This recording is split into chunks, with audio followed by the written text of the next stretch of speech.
Welcome back, guys. We manage close to $1 million of ad spend on Google Ads only for our clients every quarter. And we run India's leading Google Ads agency by the name of UT Digital Media. Hey, if you do not know me, myself Umar Taskir, and I'm the founder of UT Digital Media. And we have also created one of the most loved Google Ads course in Hindi language. It is already 5,000 plus students have enrolled into this course. Now, from my 10 years of experience of managing Google Ads client, let me tell you one thing why your Google Ads are not performing.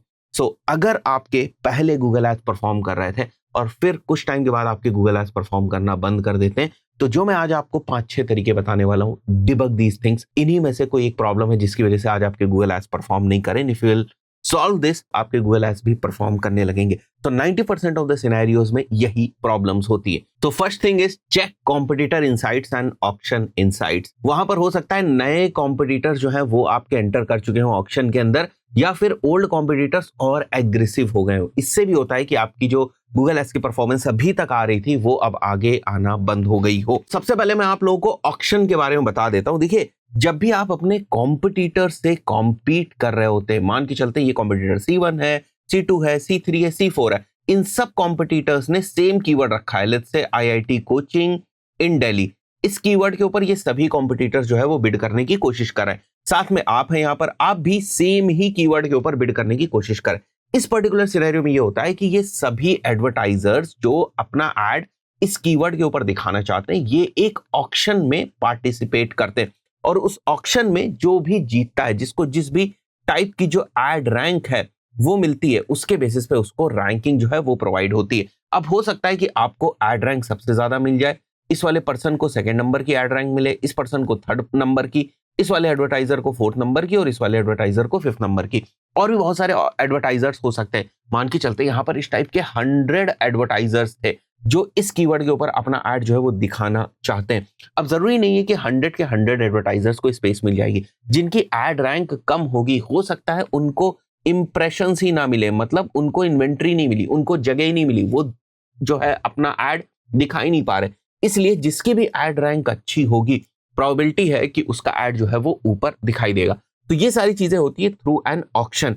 और Google आपको एक report provide करके देता है कि इस keyword के ऊपर या जिस भी एड ग्रुप के अंदर ये कीवर्ड, अगर आप एड ग्रुप लेवल पर एनालिसिस करना चाहें कि इस एड ग्रुप के अंदर जो डिफरेंट कीवर्ड्स हैं उनके बेसिस पे हम ऑक्शन में कैसा परफॉर्म कर रहे हैं, और हमारे साथ जो हमारे कॉम्पिटिटर्स हैं वो ऑक्शन में कैसा परफॉर्म कर रहे हैं. या आप एड ग्रुप लेवल पर भी मेजर कर सकते हैं, कीवर्ड लेवल पर भी मेजर कर सकते हैं, और कैंपेन लेवल पर भी मेजर कर सकते हैं. तो अब आप ध्यान से समझिए. मान के चलते हैं कि अभी केवल 3 कॉम्पिटिटर्स थे, एक आप थे और आपके साथ 3 और कॉम्पिटिटर्स थे जो एक स्पेसिफिक कीवर्ड के ऊपर बिड जो है वो कर रहे थे, वहां पर अपना ऐड दिखाना चाहते थे. क्या ऐसा नहीं हो सकता कि और कॉम्पिटिटर्स आ जाएं? सीजनैलिटी वाले बिजनेसेस जो होते हैं, जब वो सीजन आता है तो और भी नए सारे कॉम्पिटिटर जो है वो आ जाते हैं. वो साल भर जो अपने एड्स को बंद रखते हैं. मैं कोचिंग एग्जांपल ले रहा हूं यहाँ पर, कोचिंग इंस्टीट्यूट के पॉइंट ऑफ व्यू से, तो उसी समझाने की कोशिश कर रहा हूं. कोचिंग इंस्टीट्यूट्स में भी आपने देखा होगा कि कुछ जब एग्जाम्स वगैरह खत्म होते हैं, उसके बाद जो स्टूडेंट्स है, पेरेंट्स है, वो कोचिंग इंस्टीट्यूट्स के बारे में जो है वो सर्च करना शुरू करते हैं. तो जो एडवर्टाइजर्स हैं जो गूगल एड्स के ऊपर काफी टाइम से एड्स रन करें, उनको समझ में आता है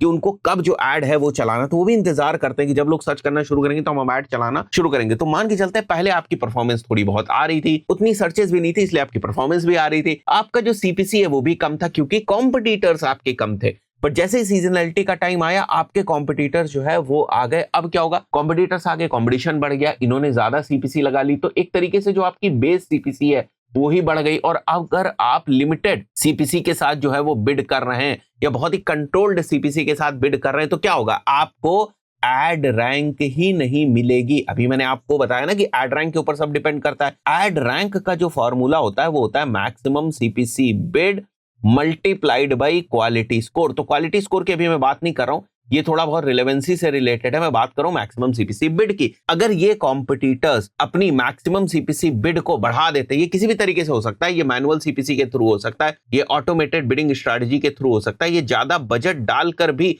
ऐसी सिनेरियोस क्रिएट कर सकते हैं, ऐसे सर्कमस्टांसेस क्रिएट कर सकते हैं जहां पर इनकी जो मैक्सिमम CPC बिड है ऑटोमेटेड बिडिंग स्ट्रेटजी के अंदर वो बढ़ जाए, जिससे कि इनकी एड रैंक जो है बढ़ जाएगी. मल्टीप्लिकेशन में है दोनों ना, तो इससे इनकी जो एड रैंक है वो बढ़ जाएगी. एड रैंक बढ़ जाएगी तो ये ऊपर दिख जाएंगे. और हो सकता है अगर बहुत सारे कॉम्पिटिटर हो तो आप इन 100 कॉम्पिटिटर्स में फॉल कर जाएं या 100 एडवर्टाइजर्स में फॉल कर जाएं। तो जब आप 100 एडवर्टाइजर्स में फॉल कर जाएंगे तो क्या आपको इंप्रेशन मिलेंगे? नहीं मिलेंगे। वो मिल भी रहे हैं तो बहुत नीचे मिल रहे हैं, हो सकता है आपके पास लीड ना आए। तो यही सारी चीजें जो है वो आप रियल टाइम में एक्सपीरियंस करते हैं कि सर मैंने ऐड चलाया था, पहले 2-4 दिन तो अच्छा चला, लेकिन बाद में क्या हुआ, कॉम्पिटिटर्स जो है या तो नए आ गए या तो ओल्ड कॉम्पिटिटर्स थोड़े से एग्रेसिव हो गए। साहब ओल्ड कॉम्पिटिटर कैसे एग्रेसिव हो गए, समझिए इस बात को। आपका ही सिनेरियो मान के चल रहा हूं कि आपने देखा कि पहले मेरा रिजल्ट आ रहा था, उसके बाद मेरा रिजल्ट डाउन हो गया, और अभी मैं आपको बताऊंगा कि आपने ऑक्शन इनसाइट देखी, उससे आपको समझ में आया कि मेरे को इंप्रेशन शेयर नहीं मिल रहे थे, तो आपने फिर से मेहनत करी, मेहनत करके आप फिर से ऊपर आ गए। तो क्या ऐसा नहीं हो सकता कि कुछ टाइम के लिए आप ऊपर थे, फिर आप नीचे चले गए, फिर आप ऊपर आ गए? तो आपकी भी परफॉर्मेंस जो है फ्लक्चुएट कर सकती है। इसी तरीके से आपकी कॉम्पिटिटर की जो परफॉर्मेंस है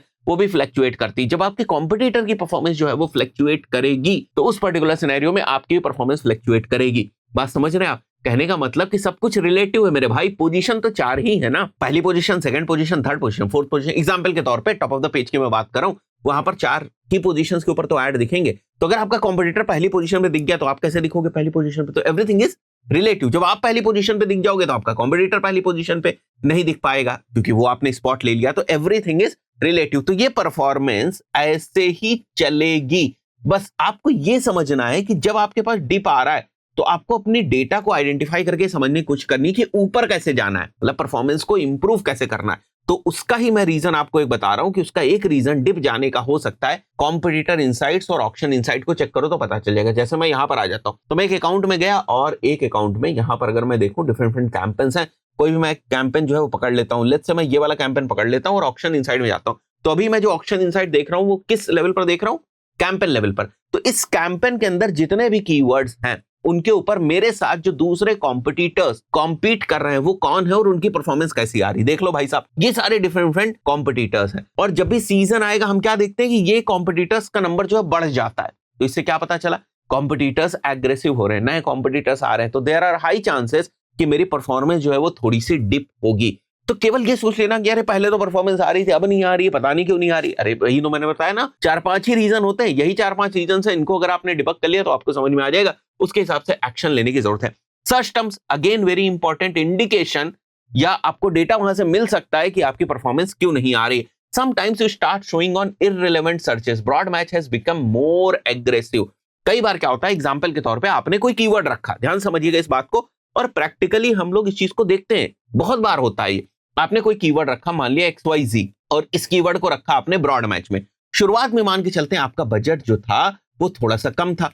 अगर आपका बजट कम था तो ये जाहिर सी बात है कुछ लिमिटेड क्वेरीज के ऊपर या सर्च टर्म्स के ऊपर ही ट्रिगर करेगा। अगर आपका शुरुआत में जो बजट है वो कम था, लेकिन जैसे ही आप अपना बजट बढ़ाते हो, ये जो ब्रॉड मैच है इसको और ज्यादा मजा आ जाता है। इस कीवर्ड का जो ब्रॉड मैच है उसको मजा आ जाता है, कहता है भैया मेरे को तो पैसा मिल गया, इस कैंपेन को तो पैसा मिल गया, अब तो मैं जो रिलेवेंट क्वेरीज के ऊपर भी दिखा रहा था, क्योंकि ब्रॉड मैच है तो थोड़ा समय इररिलेवेंट क्वेरीज के ऊपर भी दिखाना शुरू करता हूं। भाई साहब, शेर के मुंह में अगर खून लग गया तो वो आपका बजट खा जाएगा। तो बजट को खून समझो, गूगल एड्स को शेर समझो यहां पर, ठीक है? क्लियर सी बात है। ये मत सोचो कि गूगल एड्स सब कुछ आपको पका पका कर दे देगा। आपको बहुत सारी चीजों को ऑप्टिमाइज करने की जरूरत है। गूगल का AI बहुत ज्यादा स्मार्ट हो गया, बट थोड़ी सी लगाम आपको अपने हाथों में रखनी है, थोड़ा सा कंट्रोल रखना और चीजें समझ में आनी चाहिए, सो दैट आप गूगल एड्स को कंट्रोल कर पाए। तो जैसे ही आपका बजट बढ़ेगा, जैसे ही ये थोड़ा सा और ब्रॉड होगा, आप देखोगे और ज्यादा इररिलेवेंट क्वेरीज के ऊपर ट्रिगर होने लगेगा एड। जब इररिलेवेंट क्वेरीज के ऊपर ट्रिगर होगा तो क्या क्लिक्स आएंगे?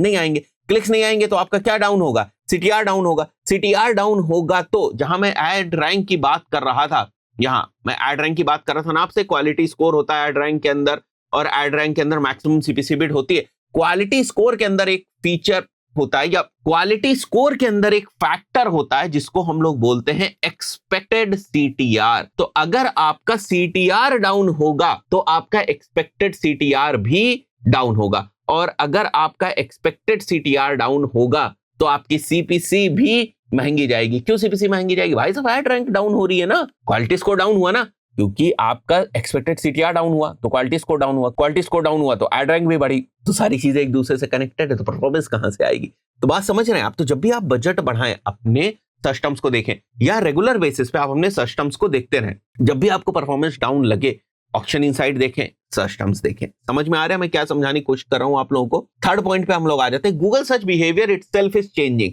ये बहुत बेसिक चीज है, बहुत समझ में आने वाली चीज है। कई बार ऐसा होता है कि जिस तरीके से लोग गूगल के ऊपर सर्च कर रहे होते हैं उस तरीके से अब लोग गूगल के ऊपर सर्च करना बंद कर देते हैं, नए तरीके से सर्च करने लगते हैं, और आपके जो कीवर्ड्स है, आपकी जो क्वेरीज है वो पुराने तरीके के, तो आपको रिस्पॉन्स मिलना बंद हो जाता है। तो इस चीज को थोड़ा सा समझिए। जैसे बहुत सारे सर्च टर्म्स ऐसे होते हैं जिसमें लोग ईयर डालकर चीजों को सर्च करते हैं। जैसे एग्जाम्पल के तौर पे बेस्ट मूवीज इन 2026, एड से रिलेटेड चीज नहीं, बट बहुत सारी सिचुएशंस में ऐसा होता है जब लोग ईयर वगैरह डालते हैं। तो अगर मान लो 2025 के पॉइंट ऑफ व्यू से आपने कीवर्ड्स बनाए थे, तो अब जब 2026 आए तो भैया देख लो कि ऐसा तो नहीं कि लोग अब ईयर डालना बंद कर चुके हैं, जनरल ही सर्च कर रहे हैं। Let's say best TV search कर रहे हैं, मैं एग्जांपल ले रहा हूं, भी कीवर्ड के ऊपर मत जाइएगा, ठीक है। बट ईयर हट सकता है, ईयर जोड़ सकते हैं लोग, और ये फिक्स नहीं है कि ऐसे ही सर्च करेंगे लोग या ऐसे ही सर्च करते हैं, या लॉन्ग टेल क्वेरीज हमेशा ऐसी ही होती हैं या शॉर्ट टेल क्वेरीज हमेशा ऐसे ही होती हैं। तो Google search behaviour itself is changing over the period of time. इससे क्या हमें समझ में आता है, हमको क्या देखना चाहिए, हमको हमेशा कीवर्ड रिसर्च करते रहना चाहिए मेरे भाई। बात समझ में आ रही है? वहां से नई चीजें आपको मिलेंगी, नई कीवर्ड्स मिलेंगे, उनको आप अपने एड ग्रुप्स वगैरह में रखेंगे, उनके हिसाब से एड कॉपी बनाएंगे, इंटेंट को मैच करवाएंगे, और आपकी परफॉर्मेंस इंप्रूव हो सकती है। क्या भाई साहब टॉपिक है आज के वीडियो का, कि अगर गूगल एड्स की परफॉर्मेंस डाउन हो रही है तो कैसे इंक्रीज करी जाए। तो भाई डाउन हो रही है तो क्यों डाउन हो रही है, अगर ये समझ में आ गया तो कैसे इंक्रीज करी जाए ये भी समझ में आना कोई बड़ी बात नहीं है। फोर्थ जो पॉइंट बताने वाला हूं बहुत ही धमाकेदार पॉइंट है, और मैं ये सारी चीजें अपने अनुभव से, अपने एक्सपीरियंस से आपको बताने की कोशिश कर रहा हूं। कॉम्पिटिटर्स को आपको चेक करते रहना है। सर ऑक्शन इनसाइट तो भी बताइए, नहीं ऑक्शन इनसाइट में नहीं, जो आपके एग्जैक्ट कॉम्पिटिटर्स हैं जो एड रन कर रहे हैं कहीं से जाके चेक करो यार। गूगल ने तो बहुत ही तगड़ा गूगल का ट्रांसपेरेंसी वाला जो ऑप्शन दे रखा है, जिससे आप एड जाकर जो है वो चेक कर सकते हैं, वहां पर जाकर चेक कर लो, कोई दिक्कत की बात नहीं है। तो गूगल के ट्रांसपेरेंसी सेंटर में भी अगर आप जाकर कॉम्पिटिटर्स के एड चेक करेंगे, क्यों मैं चेक करवा रहा हूं भाई साहब, ऑफर्स वगैरह को चेक करने के पॉइंट ऑफ व्यू से। जैसे फिर से एग्जांपल समझते हैं, आईआईटी कोचिंग का एड चल रहा है, आपने लिखा हुआ है एड कॉपी के अंदर सेकेंड लाइन में या फर्स्ट लाइन में best IIT coaching admissions open, ये आपने लिखा हुआ है, ठीक भाई साहब। एक दूसरा पर्सन आता है, दूसरा एडवर्टाइजर मान लेते आता है, आपका कॉम्पिटिटर की बात कर रहे हैं ना, उसने अपनी एड कॉपी के अंदर लिखा हुआ है best IIT coaching free demo classes. What do you think, किसकी प्रोबेबिलिटी ज्यादा है कि उसके ऊपर क्लिक आए, या वहां पे वो लिख देता है फ्री स्कॉलरशिप टेस्ट? क्या लग रहा है आपको, किसके ऊपर ज्यादा चांसेस हैं कि आप भी क्लिक करो? अच्छा यार फ्री स्कॉलरशिप टेस्ट प्रोवाइड कर रहे हैं, क्लिक करते हैं, हम लैंडिंग पेज पे जाते हैं, वहां पर भी दिख रहा है स्कॉलरशिप टेस्ट प्रोवाइड करते हैं, उसके बेसिस पे फिर ये एडमिशन देंगे, ऑफर देंगे, कोचिंग में छूट देंगे। ये क्या है भाई साहब, ये ऑफर है। You have to keep checking कि आपके कॉम्पिटिटर्स क्या कर रहे हैं। कहां से पता चलता है? केवल और केवल उनकी एड कॉपी से और लैंडिंग पेज से। सबसे आसान है कॉम्पिटिटर रिसर्च करना, सब सामने, अंदर कुछ नहीं, क्योंकि जो भी वो ऑफर दे रहे होंगे लोगों के सामने ला रहे होंगे। तो अगर लोगों के सामने ला रहे हैं तो आपके भी सामने आएगा वो, तो आपको देखना है, समझना है किस टाइप के ऑफर रन कर रहे हैं। ये होता है कि अगर आपने बहुत अच्छा एड बनाया, बहुत अच्छा जो है आपने ऑप्टिमाइजेशन किया, आपका एड दिख भी रहा है बट परफॉर्म नहीं कर रहा है। क्यों नहीं परफॉर्म कर रहा है? बिकॉज कॉम्पिटिटर्स आपसे बेहतर ऑफर दे रहे हैं, तो लोग उनके भी ऐड पे क्लिक कर रहे हैं, आपके भी ऐड पे क्लिक कर रहे हैं, बट एग्जैक्टली जो कन्वर्जन है या जो लीड सबमिट कर रहे हैं वो कहां कर रहे हैं? वहां कर दे रहे हैं, आपके पास नहीं कर रहे हैं, तो परफॉर्मेंस तो डाउन होगी ही होगी, है ना। बात समझ में आई? तो इस पे भी काम करते रहना है। फिफ्थ पॉइंट आपको काफी अनुभव के बाद जो है समझ में आएगा, एक कॉन्सेप्ट है जिसको हम बोलते हैं सीपीसी इन्फ्लेशन। इन्फ्लेशन तो समझते ही हो ना, आजकल बात भी बहुत होती है। इन्फ्लेशन इज बेसिकली महंगाई। तो क्या सर सीपीसी भी महंगी होती? हाँ भाई, सीपीसी भी महंगी हो रही है। मैंने बताया ना, गूगल चैरिटी करने के लिए नहीं बैठा है, गूगल नॉन प्रॉफिट ऑर्गेनाइजेशन नहीं है, उसको भी अपना प्रॉफिट जो है बनाना है और अपना प्रॉफिट जो है वो बढ़ाना है। जैसे हर कंपनी जो है ऑपरेट करती है वैसे गूगल भी ऑपरेट करता है, और गूगल एड्स गूगल के पॉइंट ऑफ व्यू से रेवेन्यू का एक बहुत ही तगड़ा जो सोर्स है वो है। सीपीसी इन्फ्लेशन क्या है? गूगल अगर किसी कीवर्ड्स के पॉइंट ऑफ व्यू से अपनी सीपीसी की बेस प्राइस को, बेस प्राइस कहीं मेंशन नहीं होती है, बट बेस प्राइस में मान के चलता हूं कि अगर एक मॉडरेट कंपटीशन है तो किसी कीवर्ड के ऊपर एक क्लिक की पहली पोजीशन की जो कॉस्ट आती है, लेट्स से अप्रोक्सीमेटली 10 रुपीज आती, वही गूगल आपसे चुपके से 12 रुपए लेने लगे, आपको भाई साहब पता चलेगा? नहीं। कितने परसेंट का इंक्रीज है? 20% का। दिमाग हिल गया ना भाई। ये जो फैक्टर है ये रियल है। कई बार अलग अलग डॉक्यूमेंट्स में लोगों ने या अलग अलग रिसर्च करके लोगों ने इस बात की आवाज उठाई कि गूगल चुपके से धीरे धीरे अपनी बेस सीपीसी को बढ़ा रहा है। बिल्कुल सीधी सी बात है ना। मान लीजिए आज मैं क्लासेस लेता हूं, आज मैं जो क्लासेस ले रहा हूं लेट्स से ₹1000 पर आवर के हिसाब से ले रहा हूं, महंगाई बढ़ रही है, तो मैंने क्या किया, मैंने कहा यार ₹1000 पर आवर की जगह, अब ध्यान समझिएगा मैं क्या कर रहा हूं, मैंने कहा कि 45 मिनट्स की क्लास होगी और फीस में ज्यादा नहीं बढ़ा रहा हूं यार, 1200 बढ़ा रहा हूं, तो दो तरफ से चपेट जो है वो लगी। 15 मिनट इधर गए और इधर भी थोड़ी सी कॉस्ट लगी, या किसी ने हो हल्ला थोड़ा सा मचा दिया तो 1000 रुपए में ही 45 मिनट है।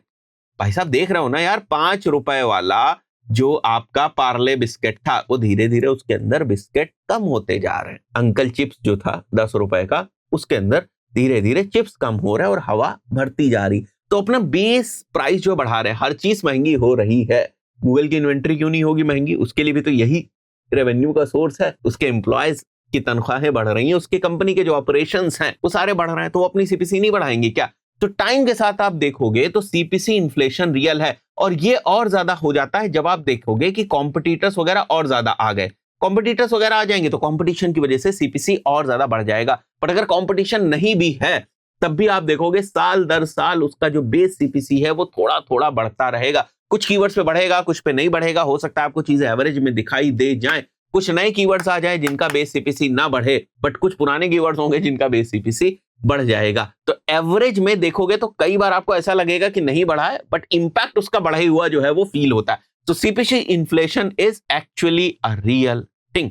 सिक्स्थ और आखिरी जो पॉइंट है, ये थोड़ा समझने वाली बात है। बहुत ज्यादा ये इफेक्ट तो नहीं डालता है, बट एक कॉन्सेप्ट ये भी है जहां पर आपकी जो परफॉर्मेंस है वो डाउन होती है। इस पूरे लेक्चर में ये मान के चल रहा हूं कि आपको गूगल एड्स चलाना आता है भाई साहब, ठीक है। मैं ये नहीं कह रहा हूं आप एड कॉपी गलत लिख दो, आप लैंडिंग पेज की रेलेवेंसी मत रखो, आप लैंडिंग पेज अच्छा मत बनाओ, उसके ऊपर अच्छा फॉर्म मत लगाओ, अच्छे कीवर्ड सर्च आप ना करो। ये सब फैक्टर्स को मैं बाय डिफॉल्ट क्या मान रहा हूं कि ये चीजें आपको आती हैं।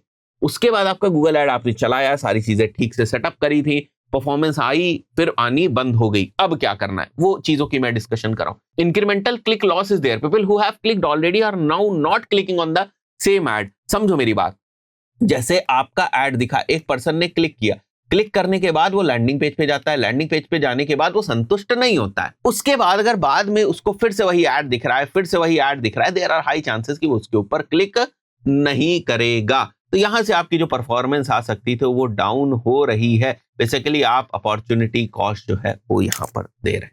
बात समझ में आई? किस तरीके का माइंडसेट रखना है, अगर चीजें नहीं बन रही हैं, नहीं परफॉर्मेंस आ रही, तो किस तरीके से जो उसको डिबग करने की कोशिश करनी। एक दो पॉइंट्स और निकल के आ सकते हैं, वो मैंने डिस्कस नहीं किए इसके अंदर। द रीजन इज कि आपके अंदर माइंडसेट की तैयारी ज्यादा होनी चाहिए कि आखिर कैसे कैसे सोचना है, ठीक है। कि गड़बड़ हुई परफॉर्मेंस तो यार कॉम्पिटिटर भी तो आ सकते हैं, गड़बड़ हुई तो सिस्टम्स भी तो गड़बड़ हो सकते हैं, कॉम्पिटिटर का ऑफर भी तो अच्छा हो सकता है, मेरा ऑफर उतना तगड़ा नहीं है इसलिए मेरी परफॉर्मेंस नहीं आई। तो this is basically a mindset, a logical mindset, a rational mindset जो सही डायरेक्शन में रैशनल तरीके से सोच रहा है। वरना माथा पकड़ के बैठ जाओगे, अरे यार गूगल चलता ही नहीं है, सब किया जैसा सर ने ट्यूटोरियल बताया वैसा किया, जैसे उन्होंने बताया वैसा किया, किसी से बस कीवर्ड मिल जाए।